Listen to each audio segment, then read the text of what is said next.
The complications regarding the Abyei file have been taken to a whole different level, one in which new solutions will be sought, a referendum being not one of them. These are to be debated in a second round of negotiations in Addis Ababa at the end of this month. This is a situation that came into existence as a result of the failure of the last negotiations between the two parties, after it has apparently become hard for all the parties involved to reach an agreement regarding the details of implementing the Abyei referendum, considering the short period of time remaining. As the government delegation headed by the National Congress has put it, it has become practically hard to carry out the Abyei referendum in the appointed time, simultaneously with the referendum of Southern Sudan on January 9th.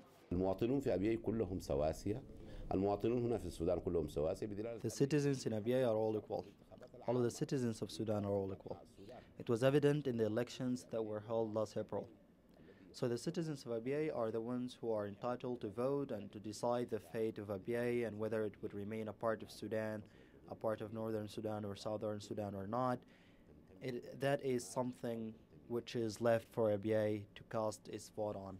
On the other hand, the Sudan's People's Liberation Movement considers any proposed solutions regarding Abyei unacceptable if they didn't originate from the Comprehensive Peace Agreement or the Abyei Protocol.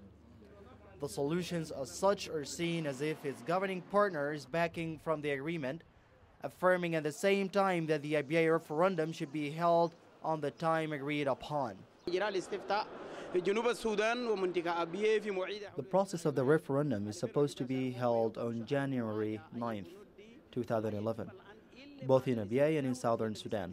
Refining the articles and conditions regarding the post-referendum issues will be scheduled to be resolved after the referendum, because the referendum will decide the fate of Sudan and whether it will stay united or split into two different countries. In the meantime, the National Congress has refused a proposal by the Sudan's People's Liberation Movement regarding the deployment of United Nations forces between the North and the South, because it was agreed in the Comprehensive Peace Agreement that the United Nations forces mission is monitoring the implementation of the agreement and the referendum. But deploying forces on the borders was not one of the articles or the conditions included.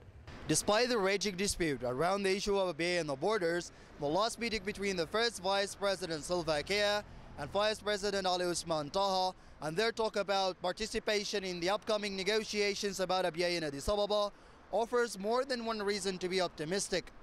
Negotiations that might lead to resolving one of the most extremely tangled issues between the two governing partners once and for all.